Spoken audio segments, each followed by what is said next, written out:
Philadelphia, get ready to be inspired. If you need help finding the light in the darkness, don't touch that dial. Let's navigate life through the lens of hope with Scotty P. Inspirational speaker Scotty P speaks the importance of mental health in society and encourages techniques to overcome the everyday mental health obstacles that hold us back in life. It's not just inspiration, it's Scotty P inspiration.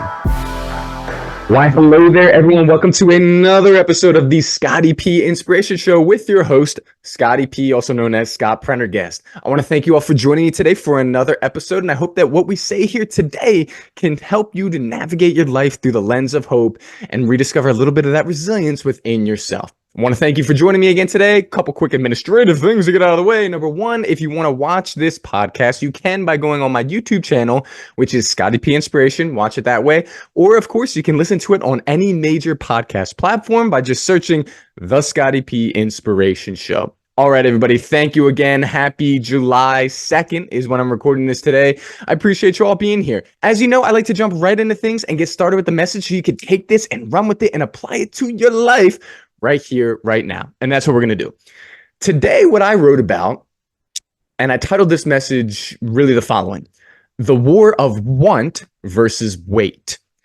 And I really thought about it like this. I feel like a lot of times in our lives, we end up at this intersection of want and wait. Just like you may, if you're in New York, live in like 55th and 77th or whatever like that. In this sense, it's want and wait.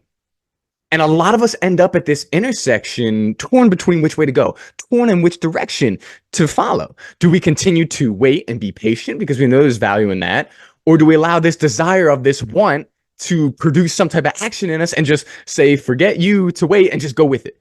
Right? Which one do we do? Where is the balance between the two? Can we stay in between the two? Can we have both? Does it have to be one or the other? And this is something that I know everybody struggles with at some point in their life. And I know I have and still am as well. Part of being a business owner like I am is dealing a lot with want versus wait. And that's where this message comes from. And you can know that it comes from a place of me still dealing with this as well. One of the things that I wrote down to this was as follows. When we're wanting something, it's different for everybody, but a lot of times it's something like wanting change, wanting success, wanting peace, wanting stability. These are all great things to have. And I believe that we do have to have some level of want in this life to move the needle, to get something, to be someone, to do something. We've got to have a little bit of that fire inside of us to want something for ourselves. And there's nothing wrong with that at all. But the problem lies with when that wanting starts to dictate every single action that we take, and our want for a certain level of success or stability or this or that starts manifesting itself in our way that we start seeing other people and other things as nothing more than another rung on a ladder to climb over and climb up. That's when we run into a problem. And we want to make sure that we don't allow want to completely run wild to where we lose sight of everything else. So like many things in life, there is a balance. But want, I do think, in some level, is necessary. And we all have wants. Remember learning about as a kid, wants versus needs. A need is like to have a roof over your head. A want is to have that roof be gold-plated. Or, right? I mean, we kind of know what the difference is there. But a want is not in itself inherently a bad thing. Let's continue here. Let's see what else that I wrote. The thing about wants, though, really is this. It's known that all of these different wants, they require a hefty dose of patience. And do you see how this is already kind of contradicting itself? I mean, a want and then patient, they don't always go together. In a perfect world, they do. We say, well, I want this. I'm going to be patient for it. And that's a great model to follow. And that ideally is what we're supposed to do. But why is it that in life, that patience seems to run thin the more that we want something? The more burning desire we have for ourselves or something in this life, whatever it is, the more burning desire we have for it, the less patience that comes with it. But why is that? You know, I don't have a 100% answer for you, but I do know that it makes things really difficult. And that's when we end up at the intersection of want versus wait. Now, back to what I wrote here. I wrote that all of these things that we want require a hefty dose of patience for the most part. But there inevitably comes a time where that patience begins to become consumed by that burning desire of want. And this is what I just talked about.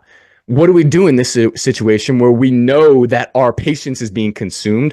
We know that our wanting is overtaking our waiting, but at the same time, we can't help ourselves but just say, it's not happening in my time. I'm going for it. I'm doing it. I'm going all out. I'm rolling the dice. I'm going for it, right? And I do think there's a time and place in this world and this life where sometimes you got to go all out. You got to go all in. Absolutely. I think that comes at a different time for everybody in a different situation and scenario for everyone. But I would be remiss if I would be out here saying, yeah, all the time, go all in and don't think about anything. Just let want drive you. Because I can guarantee you that's going to lead to a very disastrous and frustrating repeated cycle as well.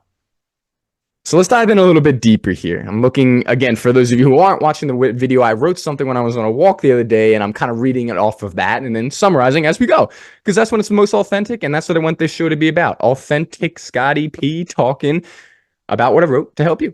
All right, so anyways, back to the kind of what I wrote. What do we do at this point? And then review, what do we do at the point where that patience begins to become consumed by the burning desire of want? What do we do? Which direction do we go at the intersection of wait versus want? Here's the thing. Some people will suggest forget waiting. Like I said, make it happen at any cost. And then you have the other school of thought that says, all right, stay patient. Good things come to those who wait. But as I said previously, one of those leads to endless frustration, while the other seems to lead to paralyzing passivity. There always comes a point in time where if we just keep waiting and waiting and waiting and not doing anything while waiting, our time might pass us by. Our opportunity may pass us by. And then what good is that? You know, I always think of this old, I don't know if you want to call it a story, a quote, whatever it is. And for those of you who follow me, you know, I'm a Christian. That's the center of everything I do in my life. And one of the things that I heard growing up all the time as a Christian was this man is stranded in a flood, right? And he's praying to God and he says, God, you know, please save me from this flood. Okay. And there's this flood. He's there. And all of a sudden a guy comes by on a kayak and he's got an extra seat in the back. He said, hey, come on, hop in. I got you. Come on, let's go. And the man turns to the man in the kayak, says, no, that's okay. I'm waiting on God. Then, you know, a couple hours, maybe a couple days later, another person comes by and they're on a raft. And the person said, hey, I got a ton of room here. Jump on. Let's get to safety. Let's get out of here. And again, the man looks at the man on the raft. He says, no, I'm waiting on God. Don't worry about it. Said, all right. And then finally, a third person comes by and they're in like a speedboat. Okay. And the person's like, hey, come on. I got you. I'm going to save you. Here you go. Come in the boat. Let's go. And the guy once again goes, nope, to the man on the speedboat. I'm waiting on God. Then the flawed waters, after these three things happen, get so high, the man dies. Right. And he goes and he meets God and he says, God, what the heck, man? You know, I said to you, hey, save me. What was going on? And then God in his infinite wisdom looks at the man and says, you dope. I sent you somebody on a kayak. I sent you somebody on a raft. I sent you somebody on a speedboat and you denied all of them. So who didn't save who? Right. And I always love that because it's a reminder that also God is someone that works through other people. And I think that's really important for us to understand too. But the thing that's interesting is in this realm here, in this sense, this can be us. And if we just keep being patient, that's great. But if we're just waiting and we don't take a hold of any of the opportunities that come our way, we refuse to act, we're going to miss those opportunities. And that is a scary thought in itself, right? When I think of it like that, that scares me. Thinking of missing an opportunity is something that I fear probably more than anything. Missing an opportunity for a great presentation, missing an opportunity to connect with somebody that could get me another gig, right? That scares me. And that anxiety sometimes, admittedly for me, I don't know about for you, that takes over a lot. And then that's not healthy either, going around thinking that every single thing is an opportunity. That can be exhausting too, because then you're spreading yourself so thin, trying to make everything work in your time when it doesn't always work that way. I think we can see that there's a balance here. Like 99.99999% of things in life, there is a balance that's needed at this intersection of want versus wait. And I think the anecdote, if you will, really comes down to this. What are we to do? And this is one of the things that I wrote. A good start is always, of course, a pro-con list. I think we all know what that is from when we were a kid. You make the T chart. The left side is, okay, what's going to happen if I wait? The right side is, what's going to happen if I just say, forget it. Let me just want, and let this, desire take me wherever. You make the pro con chart, good things on one side, bad things on the other for both of them, right? Great, awesome, good. But that doesn't inherently answer our question. That sometimes gives us some clarity, and that's great. But sometimes we're in a situation where we need a little bit more than just pointing out the pros and cons of each scenario. And that, my friends, is where we find ourselves. What do we do then when we once again find ourselves stuck at the intersection of want versus wait? I want you to consider this, and this is what I wrote.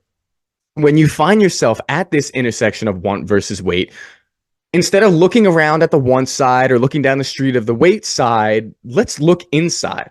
Let's get introspective. Let's look inside ourselves and ask ourselves, okay, what is it that I'm really wanting here? What is behind this want? What's at the core of this? Am I wanting something just for the sake of saying I want to want something? Probably not. You're wanting something because it can lead to maybe status, maybe wealth, maybe, a new relationship, a new whatever it is. You want something for some inherent reason. What is that reason? What's behind it? And why is that something that you want so deeply? And that, well, hold on, that's not going to give us the answer yet, but we do need to find that out. And right now, because you are the listener, I want you to write this down, maybe jot it down for later, whatever you got to do. Ask yourselves, what is it that I really want? And what is behind this want? What is behind it? And is this something that is going to lead me in a direction that I feel is best in my life? And that's a tough one, because sometimes we'll have something that we want so bad, but upon analysis of seeing what it is and what's behind it, we'll say, oh my goodness, the whole point for this is just so that I can say to my neighbor that, hey, look at me, I made it. I don't know if that really seems very long-term based. That seems like a quick hit, like a, hey, great, my want, I got it. Now what? Now what?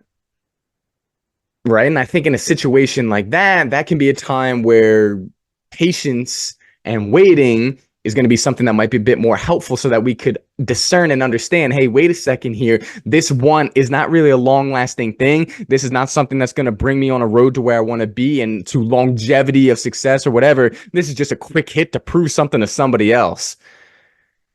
But you see, we never find that unless we uncover that. And the only way that we uncover in that situation that it's just to prove something for somebody else, that one, the only way we uncover that is by asking ourselves, what do I want and what's beneath it? And that's why I think before we make a move, when we're at the intersection of want versus wait, before we go either direction, whatever we do, we've got to first uncover both sides. What do I want? What is behind that want? And on the other hand, when it comes to waiting, here's the question. What is it that I'm waiting on? And is this waiting producing maturation in myself? Or is it covering up fear? Oh, yeah. Let's talk about it. A lot of times waiting is a molding process. It's a maturation process, and it is so fruitful. It's such a great thing.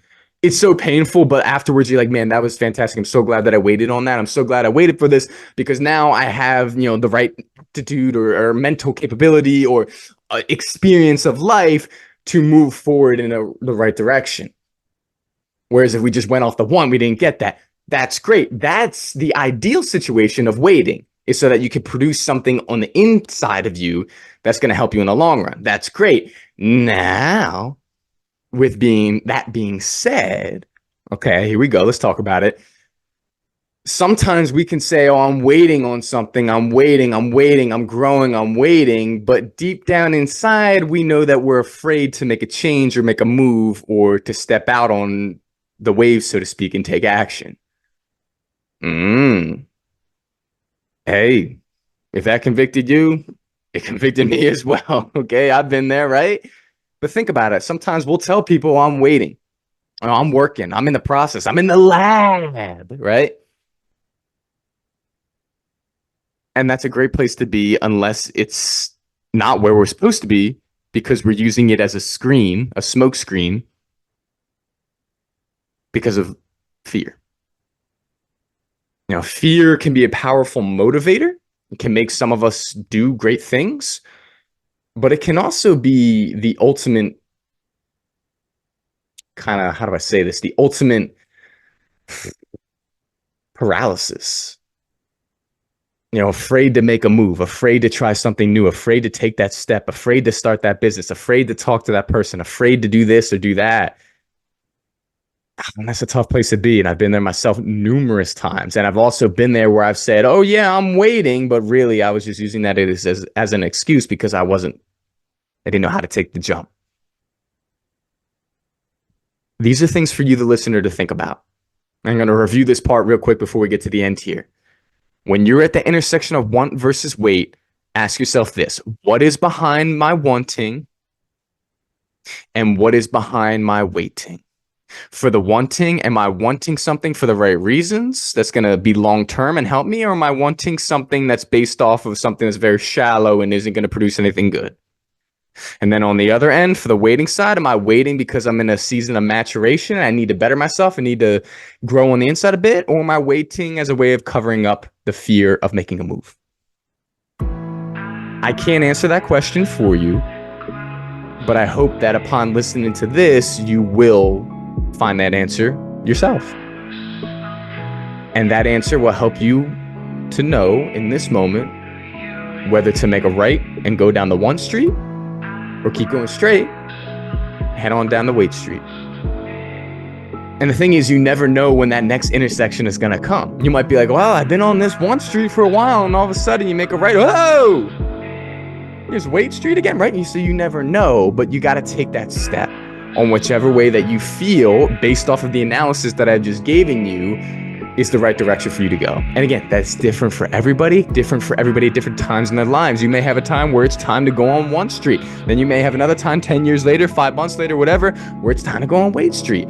Only you can figure that out. Again, not for me to tell you, but I hope that this little model, if you will, in these questions can help you to find that direction that you want and need to go for your journey and for your life.